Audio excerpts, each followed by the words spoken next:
Good morning students. Last class में हमने chemical reactions देखे थे। आज हम एक स्पेशल रिएक्शन देखेंगे, दैट इज SN1 रिएक्शन। तो यहाँ पर देखिए, S का मीनिंग क्या होता है? सब्स्टिट्यूशन। N का मीनिंग क्या होता है? न्यूक्लियोफिलिक। और 1 का मीनिंग क्या होता है? यूनिमॉलिक्यूलर। इस रिएक्शन को क्या कहते हैं? Unimolecular nucleophilic substitution reaction. इसको ऐसा क्यों कहते हैं? तो ये चलो हम देखते हैं। सबसे पहले हम देखेंगे इसका जनरल रिएक्शन।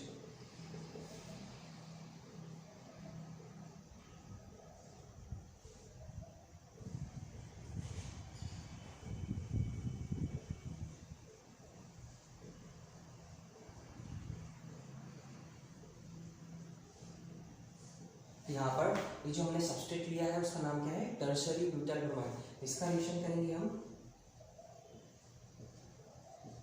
एक्वस NaOH के साथ। ठीक है, हमारा जो सबस्ट्रेट हो गया है टर्शियरी ब्यूटाइल ब्रोमाइड, उसका रिएक्शन कर रहा हूं मैं एक्वस NaOH के साथ in presence of solvent water. तो मुझे क्या मिलेगा? देखिए, हमारा जो रिएजेंट है उसमें OH क्या होता है? Nucleophilic, OH minus ion, electron rich. तो ये न्यूक्लियोफाइल क्या करता है? इस कार्बन के ऊपर अटैक करता है और ये कार्बन को निकाल देता है। तो ये कैसा है? Nucleophilic nature. और सबस्ट्रेट में अटैक कर रहा है वहाँ पे जहाँ पे इलेक्ट्रॉन डेंसिटी कम है। तो यहाँ पे इलेक्ट्रॉन डेंसिटी कम कैसे? ये देखिए, bromine is more electronegative than carbon. तो ये इलेक्ट्रॉन को अपनी ओर खींचेगा और ये जाने देगा। तो ये इलेक्ट्रॉन डिफिशिएंट सेंटर जनरेट हो गया। तो ये यहाँ पे अटैक करता है और ये रिलीज हो जाता है। ठीक है, तो न्यूक्लियोफाइल का सब्स्टिट्यूशन हुआ सबस्ट्रेट में, इसलिए इसको क्या कहते हैं? Nucleophilic substitution.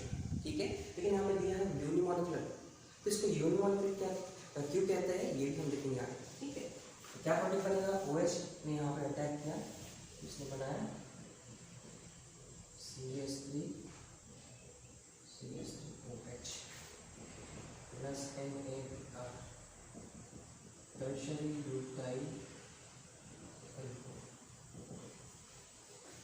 तो ये तो जनरल रिएक्शन होगी हमारे SN1 रिएक्शन की, जिसमें हमारा सबस्ट्रेट होता है टर्शियरी ब्यूटाइल ब्रोमाइड, रिएजेंट होता है एक्वस NaOH, सॉल्वेंट होता है वाटर। ठीक है, वाटर को लेकर हमको टर्शियरी ब्यूटाइल अल्कोहल।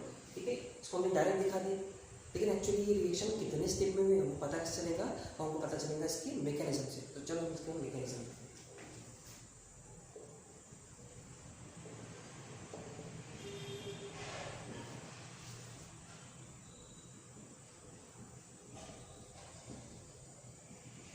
याद रखिएगा, SN1 reaction is a 2 step process. कितने स्टेप की मैकेनिज्म होती है SN1? It is a 2 step mechanism. तो पहले स्टेप में क्या होगा, ध्यान रखिएगा। तो पहले स्टेप की हम बात करते हैं, स्टेप 1। तो हमारे पास क्या क्या अवेलेबल है? एक सबस्ट्रेट अवेलेबल है हमारा और हमारे एक रिएजेंट अवेलेबल है। सबसे पहले हम लेंगे सबस्ट्रेट।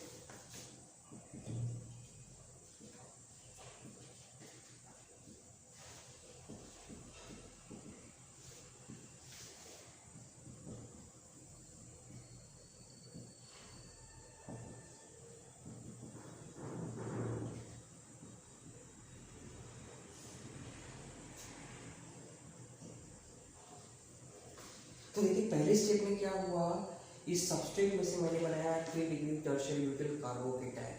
लेकिन ये जनरेट कैसे हुआ? एकदम से जनरेट हुआ क्या? नहीं, कोई तो कारण होना चाहिए। तो देखिए, यहाँ पे जो CBr बॉन्ड है कैसा पोलर नेचर का है। Bromine is more electronegative than carbon. अब ये अपने आप तो ब्रेक नहीं होगा, बराबर है? ठीक है, तो जैसे न्यूक्लियोफाइल अप्रोच करता है यहाँ पर, ये हमारा CBr बॉन्ड जो है ये कार्बन कैसा है? Electron deficient centre. ठीक है, और यहाँ पे कैसे है? 3+ इफेक्ट। तो ये तीनों मिलकर ग्रुप क्या कर रहे हैं? इस कार्बन के ऊपर इलेक्ट्रॉन डेंसिटी इंक्रीज करेगा और ये खुद भी कैसा है? इलेक्ट्रोनेगेटिव। तो इलेक्ट्रॉन के बीच में क्या जनरेट हो जाएगा? Electrostatic force of repulsion. लेकिन बॉन्ड कब ब्रेक होगा? जब हमारा न्यूक्लियोफाइल अप्रोच करेगा, जब हमारा न्यूक्लियोफाइल इसके ऊपर अटैक करने के लिए अप्रोच करेगा। लेकिन ये ग्रुप हमारा कैसा है? बल्कि है, तो ये एकदम से अटैक नहीं कर पाएगा, जस्ट ये अप्रोच करेगा। ये कैसा है? बहुत बल्कि होने की वजह से ये स्टेरिक इम्पल्स जनरेट करेगा, मतलब इसको रिपल करने की कोशिश करेगा। ठीक है, तो ये बहुत ज़्यादा बल्कि होने की वजह से एकदम से रिएक्शन नहीं देगा। ये जैसे अप्रोच करेगा तो इन दोनों के बीच में electrostatic force of repulsion generate हो जाएगा और ये बॉन्ड फट से ब्रेक हो जाएगा। लेकिन ये जो हमारी प्रोसेस है, ये प्रोसेस एकदम आसानी से नहीं होती है, थोड़ा समय लगता है, मतलब स्लो होती है। जो पहली स्टेप है हमारी वो कैसे रहती है? स्लो होती है। यहाँ पर लिखेंगे आगे पहली स्टेप कैसे स्लो। और किसी भी रिएक्शन में जो स्टेप स्लो होती है वो उस रिएक्शन का रेट डिटरमाइन करती है, इसलिए इस स्टेप को कहेंगे रेट डिटरमाइनिंग स्टेप। यहाँ पे लिखेंगे RDS। तो पहले स्टेप में जनरेट क्या हुआ, इंटरमीडिएट कार्बोकेटाइन। क्या जनरेट हुआ, इंटरमीडिएट कार्बोकेटाइन। लेकिन कार्बोकेटाइन कैसा है, 3 डिग्री, ध्यान रखिएगा। सबस्ट्रेट हमारा था टर्शियरी पेनिट्रेट है, इससे हमने जनरेट किया क्या, 3 डिग्री कार्बोकेटाइन। ये पहली स्टेप होगी। सेकंड स्टेप देखिए, सेकंड स्टेप में क्या होगा, इसको हम ले लेंगे आगे।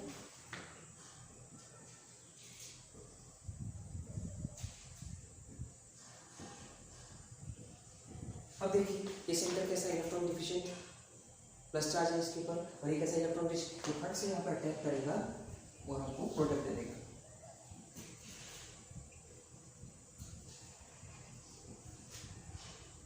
बना दिया इसने टर्शियरी ब्यूटाइल अल्कोहल। लेकिन ये जो प्रोसेस हुई ये बहुत फास्ट हुई। तो देखिए रिएक्टेंट से हमने शुरुआत किया था, प्रोडक्ट हमको सेकंड स्टेप में मिला, ठीक है। तो कितने स्टेप की रिएक्शन है ये, 2 स्टेप की। It is a 2 step process. पहली स्टेप कैसी होती है, स्लो। जो स्टेप स्लो होती है वो क्या कहलाती है, rate determining step. Second step कैसी है, fast.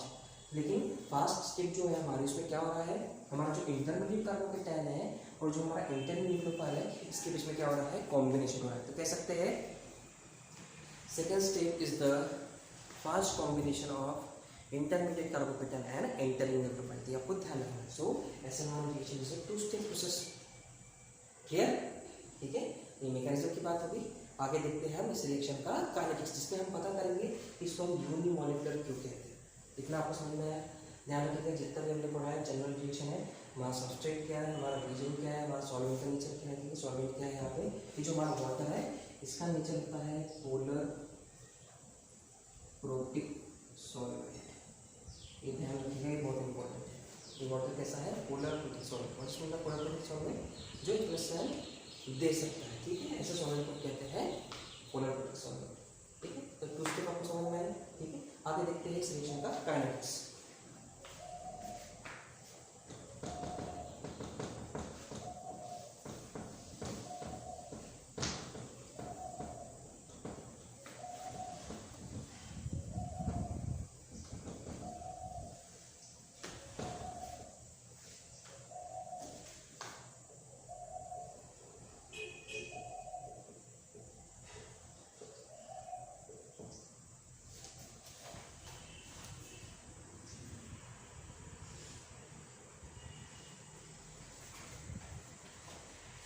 So what is mean bye kinetics. अब कोई भी ऑर्गेनिक रिएक्शन, केमिकल रिएक्शन जब प्रोसीड होती है, या तो जल्दी हो जाएगी या तो थोड़ा सा समय लगेगा। मतलब कोई भी रिएक्शन का कोई ना कोई स्पीड होता है। तो स्पीड कैसे हम डिटरमाइन करते हैं किसी भी रिएक्शन का, उसके रेट से। तो काइनेटिक्स मतलब क्या, कोई रिएक्शन कितने रेट से हुई, उसका रेट किस पर डिपेंड कर रहा है, ये हम इसमें डिटरमाइन करते हैं। तो देखिए मैंने बताया था ऐसा रिएक्शन क्या है, 2 स्टेप प्रोसेस है। और 2 स्टेप प्रोसेस में जो पहली स्टेप थी वो स्लो थी, और उसको हमने कहा था रेट डिटरमाइनिंग स्टेप। तो इसमें टर्म आ गया रेट। तो एसएन1 रिएक्शन के लिए रेट लॉ क्या कहता है, rate is directly proportional to concentration of substrate only. मतलब एसएन1 रिएक्शन में जो पहली स्टेप थी उसमें सिर्फ सबस्ट्रेट प्रेजेंट था, ओनली सबस्ट्रेट। तो उसने जनरेट किया इंटरमीडिएट कार्बोकेटाइन जो कि 3 डिग्री कार्बोकेटाइन था, ठीक है। जो ज़्यादा स्टेबल है बाकी अदर कार्बोकेटाइन से, ठीक है। 2 degree 1 degree and methyl carbocation. यहाँ पर देखिए रिएक्शन का जो रेट है इसको डायरेक्ट प्रोपोर्शनल है only concentration of substrate. Substrate क्या था हमारा, R is equal to K into CH3CBr tertiary butyl bromide. देखिए पहले स्टेप में ध्यान रखिएगा जो हमारा सबस्ट्रेट था वो क्या था, टर्शियरी ब्यूटिल ब्रोमाइड। तो उसका जो भी कॉन्सेंट्रेशन रहेगा उस पर ही इस रिएक्शन का, एसएन1 रिएक्शन का रेट डिटरमाइन करे, मतलब डिपेंड करे, ठीक है। लेकिन मुझे पता है कि हमारे ओवरऑल रिएक्शन में रिएक्टेंट साइड में 2 स्पीसीज थी, मतलब न्यूक्लियोफाइल भी था वहाँ पे, दैट इज रिएजेंट। तो एसएन1 रिएक्शन का रेट न्यूक्लियोफाइल के कॉन्सेंट्रेशन पर डिपेंड नहीं करता है, ध्यान रखिएगा। किस पर डिपेंड करता है, only on the concentration of the substrate. तो एक ही चीज पर डिपेंड कर रहा है, इसमें हम क्या कहते हैं, from the above indication it is clear that the rate of SN1 reaction depends only on the concentration of substrate and not on the entering nucleophile. That's why it is a unimolecular reaction. इसलिए इसको हम क्या कहते हैं, unimolecular.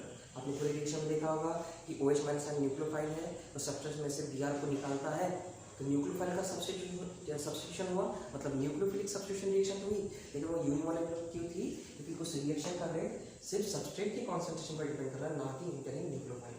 इसलिए इसको क्या कहते हैं? Unimolecular reaction. और इसमें और चीज समझ में आ रहा है, यहाँ पे एक रेट दिखाई दे रहा है किसी भी एक रिएक्शन का, ऐसा रिएक्शन का यहाँ पर देखिए कॉन्सेंट्रेशन का पावर कितना है? 1, मतलब ये क्या है? First order reaction. आएगा समझ में? SN1 रिएक्शन क्या है? It is a first order reaction, it is a unimolecular reaction, it is a nucleophilic substitution reaction. Intermediate क्या जनरेट होता है? 3 डिग्री कार्बोकेटायन। ये सभी क्या होगी? Characteristics of SN1 reaction. ठीक है, तो हमने सबसे पहले क्या देखा? जनरल रिएक्शन, इसका हमने मैकेनिज्म देखा, ठीक है, फिर काइनेटिक्स देखा। अभी हम देखते हैं इसका स्टीरियोकेमिस्ट्री, SN1 रिएक्शन का स्टीरियोकेमिस्ट्री।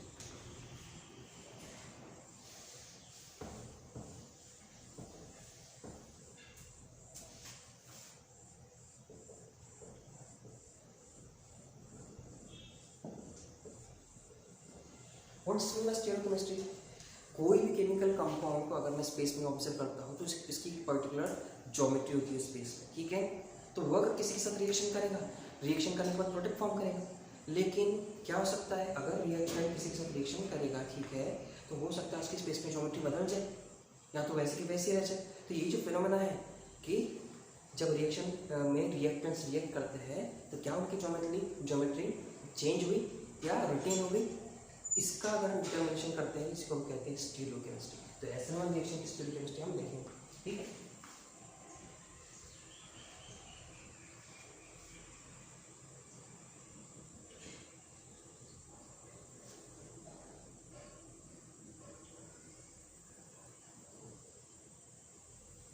ये होगा हमारा सबस्टेंट।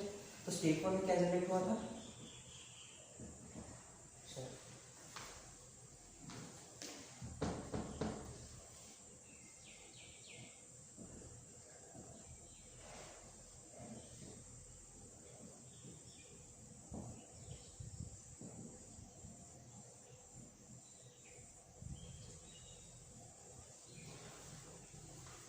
पहले स्टेप में हमने जनरेट किया था इंटरमीडिएट कार्बन, लेकिन जो हमने सबस्ट्रेट लिया है इसको मैं यहाँ पे इस तरह से डिफाइन कर रहा हूँ। एक सॉलिड वेज शेप बॉन्ड दिखाई दे रहा है, एक ऐसा डैश लाइन दिखाई दे रहा है। ये कैसा हो गया? 3 dimensional representation of our substrate. ये हमको क्या बता रहा है? ये जो बॉन्ड है सीवियर बॉन्ड, ये कैसा है? टुवर्ड्स द ऑब्जर्वर और अबव द प्लेन, ठीक है। और ये डैश लाइन डिफाइन कर रही है बिलो द प्लेन और अवे फ्रॉम द ऑब्जर्वर। बाकी ये जो बॉन्ड्स है ये इस पूरे प्लेन पर प्रेजेंट है। समझ में आया क्या? तो अगर मैं इस कार्बन को कंसिडर करूँ, यहाँ पे ये वाला कार्बन जो है, ठीक है, ये हो गया मिथिल ग्रुप और इसी प्लेन में और एक मिथिल ग्रुप, लेकिन ये जो Br है ये आपके सामने है टुवर्ड्स द ऑब्जर्वर, ठीक है, और ये जो मिथिल ग्रुप है डैश वाला वो पीछे में है। तो स्पेस में इसकी ज्योमेट्री कैसी होगी? 3 डायमेंशनल। समझ में आ रहा है? तो पहले स्टेप में क्या हो जा रहा है?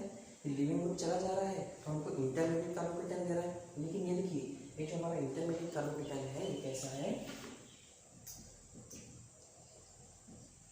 Trigonal planar.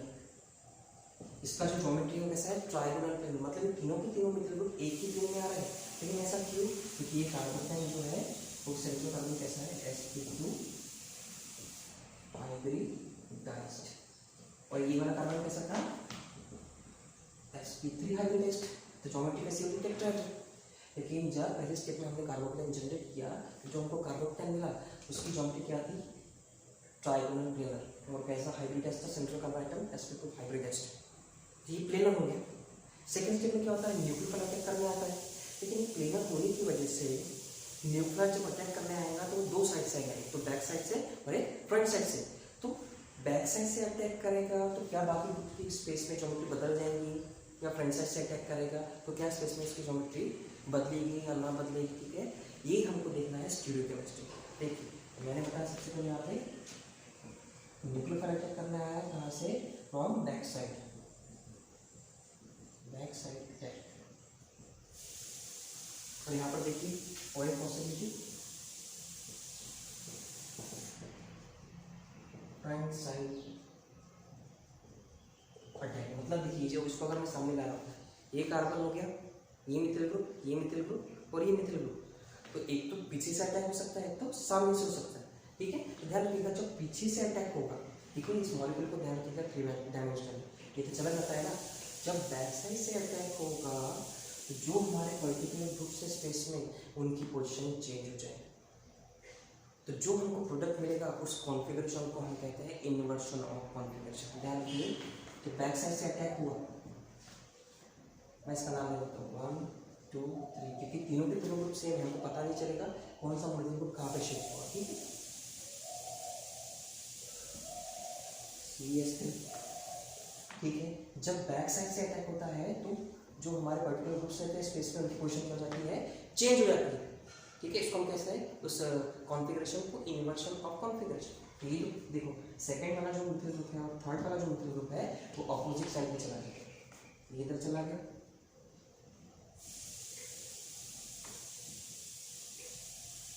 और ये वाला जो हमारा हाइड्रोजन का जो हमारा जो पार्ट है, मतलब जो सीरियल बॉन्ड है वो इस साइड में चला जाएगा, लेकिन Br की जगह क्या आएगा, हमारा न्यूक्लियोफाइल। तो ज्योमेट्री बदल गई स्पेस में आफ्टर रिएक्शन। इसको हम क्या कहेंगे, इन्वर्शन ऑफ कॉन्फ़िगरेशन। यहाँ पर क्या हो जाएगा, फ्रंट साइड से जब अटैक करेंगे तो जितने भी हमारे पर्टिकुलर ग्रुप से कोई भी पोजीशन में कोई चेंज नहीं आएगा, जस्ट लिविंग ग्रुप की जगह हमारा आएगा इनकमिंग ग्रुप। तो ज्योमेट्री क्या होगी, रिटेन होगी, कोई बदलाव नहीं आए, इसलिए इसको हम कहते हैं रिटेंशन ऑफ कॉन्फ़िगरेशन।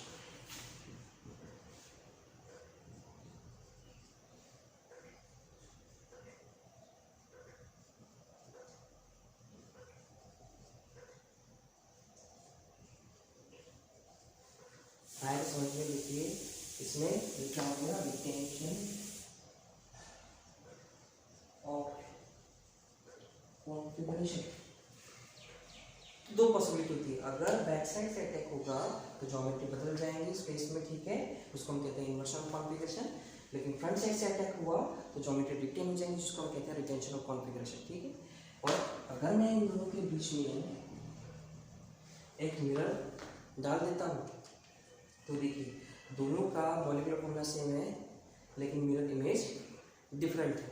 ठीक है, तो ये एक में की मिरर इमेज भी दिखाई देगा, इतना ध्यान रखिए। ठीक है, चलो, लेकिन एक चीज़ में मैं बताना चाहता हूँ यहाँ पर कि जो हमारा सबस्ट्रेट है, क्या ये कायरल है, क्या ये ऑप्टिकली एक्टिव है?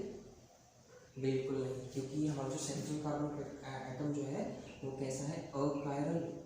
क्यों अकायरल है? क्योंकि इसको जितने भी ग्रुप्स अटैच है उसमें से सारे के सारे ग्रुप डिफरेंट नहीं है। ठीक है, यहाँ पर देखिए मिथिल मिथिल मिथिल, तो कौन सा ग्रुप कहाँ पे शिफ्ट हुआ हमको समझ में आएगा क्या? नहीं, तो हमको स्टीरियोकेमिस्ट्री एकदम से समझ में नहीं आएगी, एक्चुअली प्रोसेस तो हो जाती है।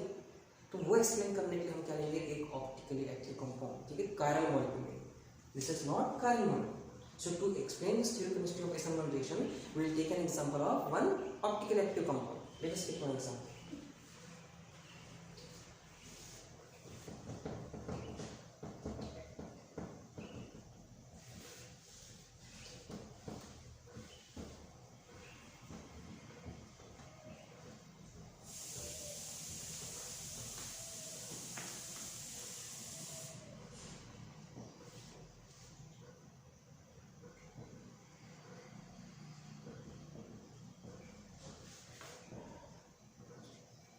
मैंने एक एग्जाम्पल लिया 2-फिनाइल 2-क्लोरोब्यूटेन। ठीक है, इसका स्ट्रक्चर बनाना।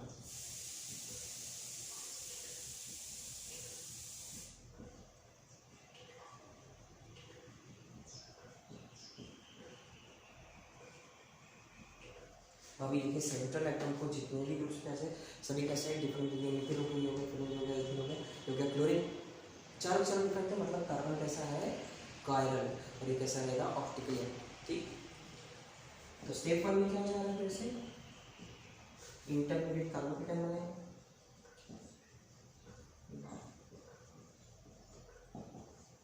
फिर से पॉसिबिलिटी क्या होगा, ये इंटरमीडिएट कार्बोकेटाइन में सेकंड स्टेप में क्या होगा, न्यूक्लियोफाइल अटैक करने आएगा। तो पॉसिबिलिटी क्या है, from back side and from front side.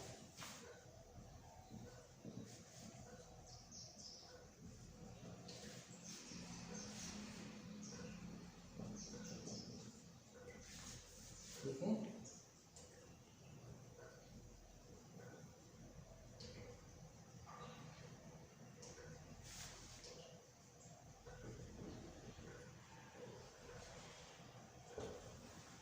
तो आपको पता ही है अगर बैक साइड से अटैक करते हैं तो जो पर्टिकुलर हमारे ग्रुप्स होते हैं उनकी पोजीशन क्या हो जाती है, बदल जाती है स्पेस में, हमको क्या मिलता है, इन्वर्शन ऑफ कॉन्फ़िगरेशन। तो क्या हो जाएगा, अगर बैक साइड से वही ग्रुप आ रहा है ये तो निकलेगा, इसकी जगह वही जाएगा, लेकिन ये जो हमारे पर्टिकुलर बुक से स्पेस में क्वेश्चन क्या जाएंगी, चेंज हो जाएंगे। ठीक है, तो प्रोडक्ट क्या मिलेगा, ये हो गया मीथेन, ये हो गया फिन, ये हो गया एचिल, और यहाँ पर क्या आएगा, OH ग्रुप। क्लियर, इसको हम कहेंगे इन्वर्जन ऑफ कॉन्फिगरेशन। ठीक है, और फ्रंट साइड से अटैक होगा तो क्या होगा,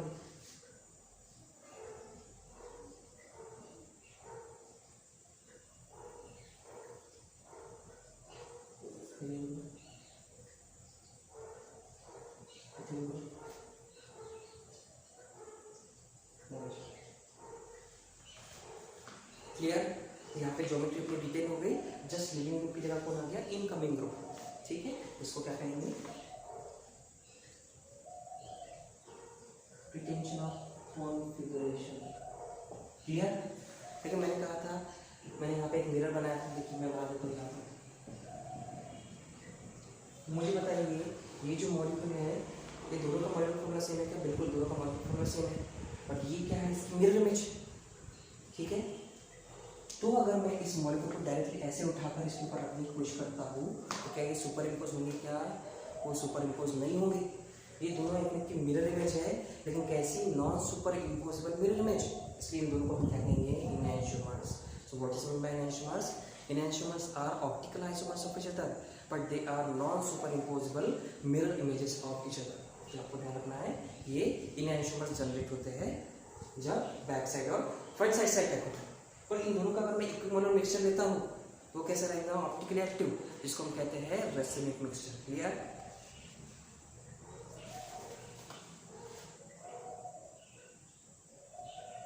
तो ध्यान रखिएगा। ठीक है, ऐसा मान रिएक्शन में हमको क्या मिलता है, इनैंशियोमर्स मिलते हैं, जिसका अगर मिक्सचर लेते हैं तो वो क्या बनता है, रेसिमिक मिक्सचर। ये तो हो गया स्टीरियोकेमिस्ट्री के बारे में। लास्ट पार्ट बच गया एनर्जी प्रोफाइल डायग्राम। ठीक है, ऐसा मान रिएक्शन का हम एनर्जी प्रोफाइल डायग्राम।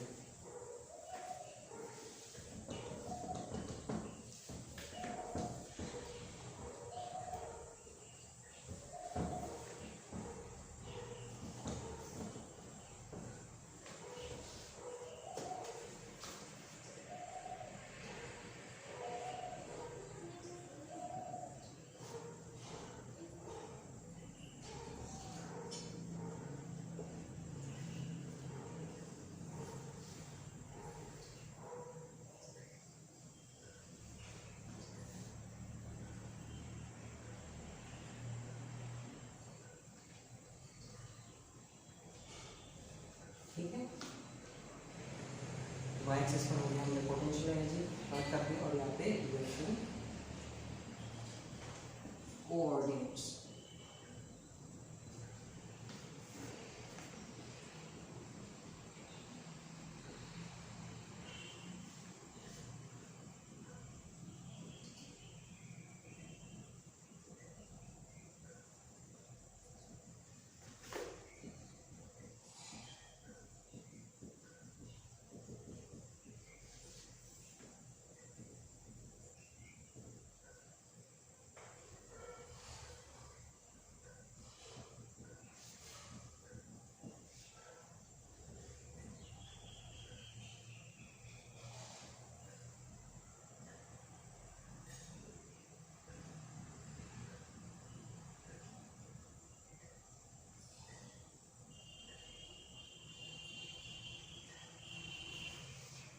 तो आपको यहाँ पे ग्राफ दिखाई दे रहा है, y एक्सिस पर मैंने क्या प्लॉट किया, पोटेंशियल एनर्जी, और x एक्सिस पे मैंने रिएक्शन कोऑर्डिनेट। रिएक्शन कोऑर्डिनेट मतलब क्या, रिएक्टिंग प्रोडक्ट। ठीक है, इस ग्राफ से आपको क्या समझ में आ रहा है, आपको दो पिक्स मिल रही है। पहले पिक का मैंने नाम दिया ट्रांजिशन स्टेट 1, सेकंड का नाम दिया ट्रांजिशन स्टेट 2, और यहाँ पे देखो मैंने लिखा डेल्टा E1, यहाँ पे लिखा डेल्टा E2। यहाँ पे क्या मिल रहा है, कार्बन। तो देखिए रिएक्टेंट कन्वर्ट हो रहा है प्रोडक्ट में। रिएक्टेंट की मतलब यहाँ पर पर्टिकुलर इसका वैल्यू होगा एनर्जी का, इसका कुछ पर्टिकुलर पोटेंशियल एनर्जी होगा, और यहाँ पर देखिए यहाँ पे क्या मिल रहा है, प्रोडक्ट। ठीक है, तो इसका भी पर्टिकुलर करस्पॉन्डिंग क्या है, पोटेंशियल एनर्जी। लेकिन प्रोडक्ट का जो पोटेंशियल एनर्जी वो क्या है, lower than that of reactant. तो इन दोनों का अगर मैं एनर्जी डिफरेंस निकालता हूँ तो मुझे क्या, कैसी वैल्यू मिल रही है, negative, that is delta H, that is heat of reaction. तो डेल्टा एच का वैल्यू नेगेटिव आ रहा है। ठीक है, that is the difference between the potential energy of products and reactants. तो क्या कह सकता हूँ, दिस रिएक्शन इज एक्सोथर्मिक। अगर डेल्टा एच का वैल्यू नेगेटिव होता है तो रिएक्शन क्या रहती है, एक्सोथर्मिक। और लेकिन SN1 रिएक्शन में जो पहली स्टेप थी जिसमें कार्बोकेटाइन हमने जनरेट किया था वो थी एंडोथर्मिक प्रोसेस। ध्यान रखिएगा ये, ठीक है। जो पहली स्टेप रहती है वो क्या रहती है, एंडोथर्मिक प्रोसेस। ठीक, यहाँ पर देखिए और कैसे चीज समझ में आ रहा है, रिएक्टेंट्स कार्बोकेटाइन कन्वर्ट हो रहा है, लेकिन उसके पहले ये हमको दिखाई दे रहा है ट्रांजिशन स्टेट 1। ट्रांजिशन स्टेट 1 मतलब क्या डिफाइन कर रहा है कि रिएक्टेंट को कार्बोकेटाइन में कन्वर्ट होने के पहले जो उसकी एनर्जी थी, जो पोटेंशियल एनर्जी थी, जो मैक्सिमम पोटेंशियल एनर्जी थी, उसको हमने किससे डिफाइन किया, फर्स्ट ट्रांजिशन स्टेट। लेकिन यहाँ से यहाँ तक जाने के लिए जो हमको एनर्जी लग रही है उसको हम क्या कहते हैं, एक्टिवेशन एनर्जी। तो देखो मैंने इसको डिफाइन किया डेल्टा E से, ठीक है, क्लियर। उसके बाद देखिए कार्बोकेटाइन से कन्वर्ट हो रहे हैं हम प्रोडक्ट में, तो यहाँ से यहाँ तक जाने के लिए जो हाईएस्ट एनर्जी रहेंगी रिएक्शन की वो किससे डिफाइन करेंगे हम, सेकेंड ट्रांजिशन स्टेज। उसके लिए जो एक्टिवेशन एनर्जी लगेगी उसको किससे डिफाइन करेंगे, डेल्टा E। इससे क्या समझ में आ रहा है, रिएक्शन का कन्वर्ट हो रहा है प्रोडक्ट में, तो इंटरमीडिएट स्टेट में हाईएस्ट एनर्जी स्टेट कौन से हैं, ठीक है, कहाँ पे कार्बोकेटाइन जनरेट हो रहा है, एक्टिवेशन एनर्जी कहाँ पे कितनी है, ये हम एनर्जी प्रोफाइल डायग्राम से डिटरमाइन कर सकते हैं, ठीक है।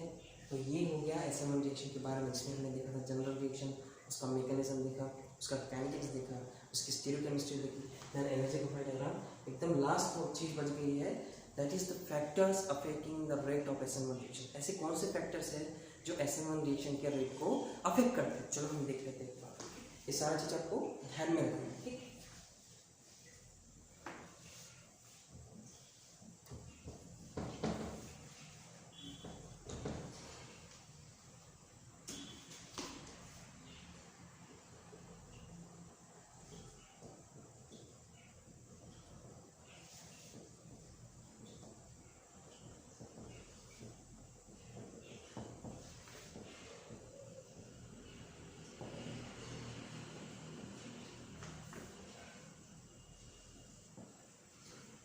जो पहला फैक्टर है वो होता है स्ट्रक्चर ऑफ द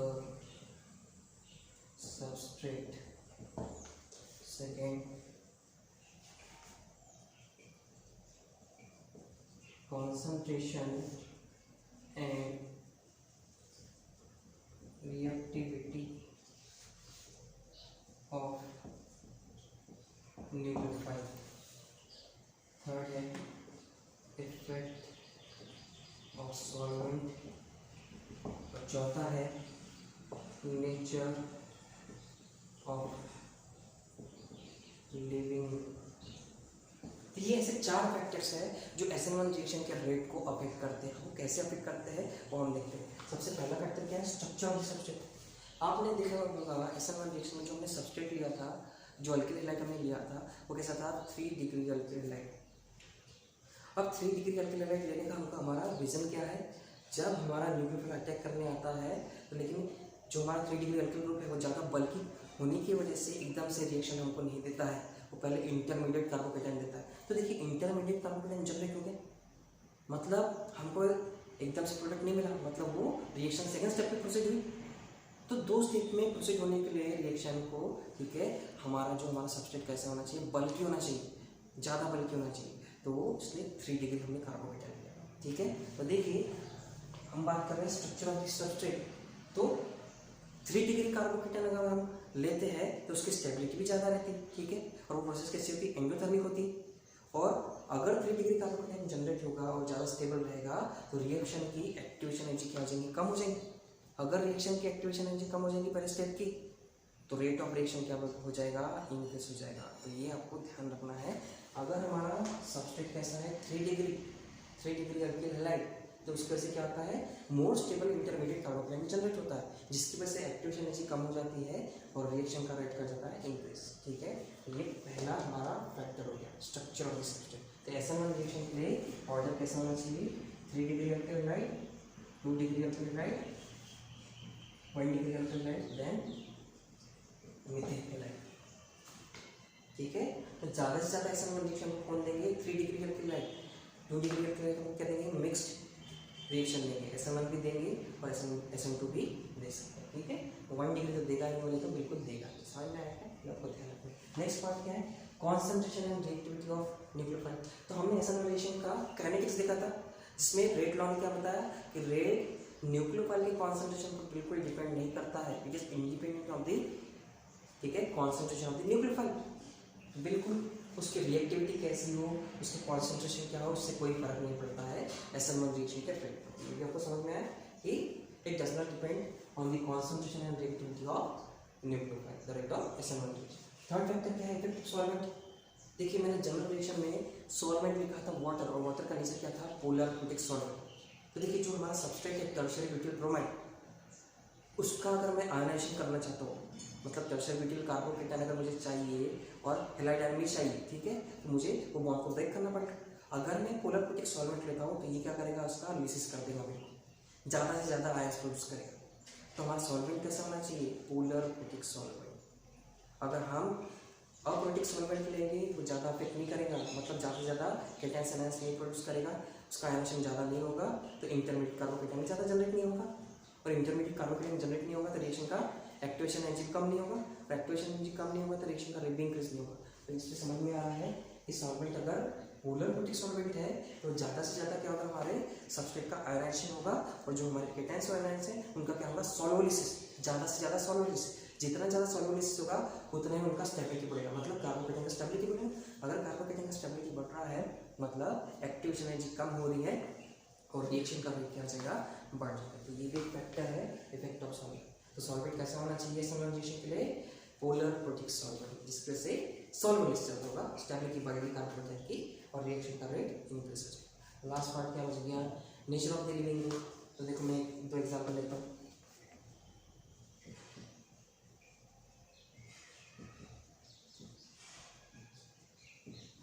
ये हमारा सबस्ट्रेट हमने लिए थे, मैं और एक एग्जांपल लेता हूँ।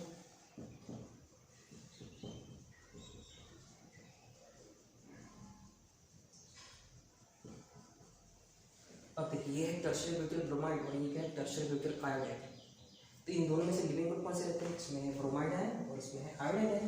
लेकिन दोनों में से बेटर लिविंग ग्रुप कौन है, जो जितना ज़्यादा बेटर लिविंग ग्रुप वो उतने जल्दी क्या प्रोड्यूस करेगा, इंटरमीडिएट कार्बोकेटायन, जो ज़्यादा स्टेबल होना चाहिए, मतलब 3 डिग्री कार्बोकेटायन प्रोड्यूस करेगा।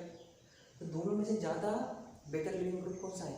अब देखिए आयोडीन जो हमारा आइटम है उसका एटॉमिक नंबर ज़्यादा है दैन ब्रोमीन, ठीक है, तो एटॉमिक साइज भी ज़्यादा रहेगा, इसके साथ इसका जो बॉन्ड स्ट्रेंथ रहेगा वो क्या रहेगा, वीक रहेगा, और इसका थोड़ा स्ट्रॉन्गर रहेगा, तो ये जल्दी से ब्रेक होगा।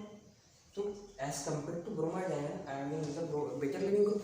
तो जो जितना ज़्यादा बेटर लिविंग ग्रुप होता है वो क्या उतना ही जल्दी इंटरमीडिएट कार्बोकेटायन जनरेट करता है, और कार्बोकेटायन जल्दी अगर जनरेट हो जाएंगे इंटरमीडिएट 3 डिग्री तो उसकी स्टेबिलिटी ज़्यादा रहेगी, मतलब रिएक्शन की एक्टिवेशन एनर्जी लोअर हो जाएगी और रिएक्शन का रेट इंक्रीज हो जाएगा। तो ये आपको ध्यान रखना होगा, ठीक है। जो जितना बेटर लिविंग ग्रुप वो SN1 रिएक्शन का रेट उतना ही ज़्यादा इंक्रीज करता है। तो ऑर्डर क्या होना चाहिए विद रिस्पेक्ट टू हैलोजेंस, तो सबसे बेटर लिविंग ग्रुप है आयोडाइड है, देन ब्रोमाइड है, देन क्लोराइड है, देन क्लोराइड है। तो सबसे बेटर लिविंग ग्रुप कौन सा है, आयोडाइड है। तो ये जब बहुत आसानी से चला जाएगा तो वो जल्दी कार्बोकेटायन जनरेट हो जाएगा, तो वो जल्दी स्टेबल भी हो जाएगा, ठीक। तो बात है, लेकिन इसी कॉन्सेप्ट को हम और एक तरीके से डिफाइन कर सकते हैं। देखिए अगर मैं HI लेता हूँ, अभी ये सभी क्या है, हेलो एसिड्स, इनका अगर मैं डिस्कस करता हूँ ये फिर से क्या जनरेट करेंगे, हैलाइड आयंस, बराबर है, ठीक। लेकिन इनको हम कह रहे हैं हेलो एसिड्स, तो ये जो इससे जनरेट हो रहे हैं हमारे हैलाइड आयंस को क्या करेंगे, कॉन्जुगेट बेस। तो जो कॉन्जुगेट बेस जितने ज़्यादा वीक होंगे उतना ही क्या करेंगे, रिएक्शन का एक्टिवेशन एनर्जी कम करेंगे, मतलब वो जल्दी प्रोड्यूस करेंगे क्या, कार्बोकेटायन। तो इन सभी में से देखिए सबसे वीक कॉन्जुगेट बेस कौन सा है, आयोडाइड है। फिर इससे कौन वीक बेस कौन सा है, ब्रोमाइड है, देन Cl- देन क्लोराइड है। मतलब ये बॉन्ड बहुत जल्दी ब्रेक होगा ही नहीं, ठीक है। तो ये जो हमारा कॉन्जुगेट बेस जनरेट होगा इससे वो रहेगा थोड़ा स्ट्रॉन्ग कॉन्जुगेट, लेकिन सबसे वीक कौन सा रहेगा, आयोडाइड है, बेटर लिविंग ग्रुप, ये रिएक्शन का रेट इंक्रीज करेगा। तो आपको समझ में आया क्या, ठीक है। यही तरह फैक्टर्स थे जो SN1 रिएक्शन के रेट को अफेक्ट करते हैं, ठीक है। तो इन इस SN1 रिएक्शन में जो भी आपके डाउट्स आते हैं आप बिल्कुल कमेंट करके हमको बताइए, उसको हम सॉल्व करेंगे। ठीक है, थैंक यू।